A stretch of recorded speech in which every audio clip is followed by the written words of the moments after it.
Aujourd'hui, je vous montre comment je crée mon cluster Proxmox. Juste avant que la vidéo commence, je vais juste vous dire que je suis un débutant, du coup je peux faire des erreurs dans mes vidéos.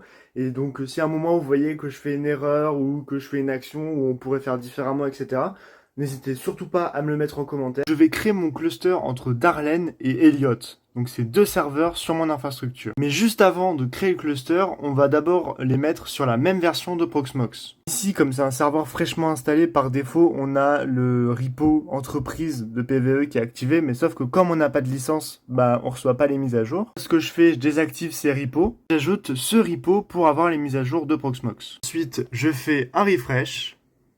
Là, on a tous les paquets qui vont être mis à jour. J'appuie sur Upgrade et j'appuie sur Y. On a fini d'installer les mises à jour, maintenant on a juste à redémarrer le serveur. L'autre serveur, je vérifie que tous les fichiers sont aussi à jour. Après avoir fait un refresh, on peut voir qu'il n'y a aucun nouveau paquet, donc ça veut dire que le serveur est à jour. Là, notre serveur Elliot est à jour et il est passé sur la 9.0.6. Là, je vais aller sur mon serveur Darlen et je vais créer le cluster. Je vais sur Data Center et ensuite je vais dans la catégorie Cluster. J'appuie sur Create Cluster et je donne un nom à ce cluster. Je fais Create, on voit bien le nom du cluster et on voit notre machine qui est dans le cluster. Ensuite, sur l'autre serveur, vous allez dans Data Center.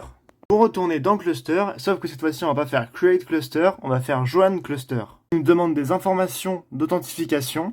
Je retourne sur Darlen, je vais dans mon cluster et je copie les informations qui sont ici. Je colle les informations sur le serveur Elliot et je rejoins le cluster. Si je retourne sur Darlen, je peux voir mes deux serveurs et gérer mes deux serveurs depuis le même serveur. Faire d'autres vidéos comme celle-là où je vais vous montrer les différentes étapes que je fais sur mon infrastructure.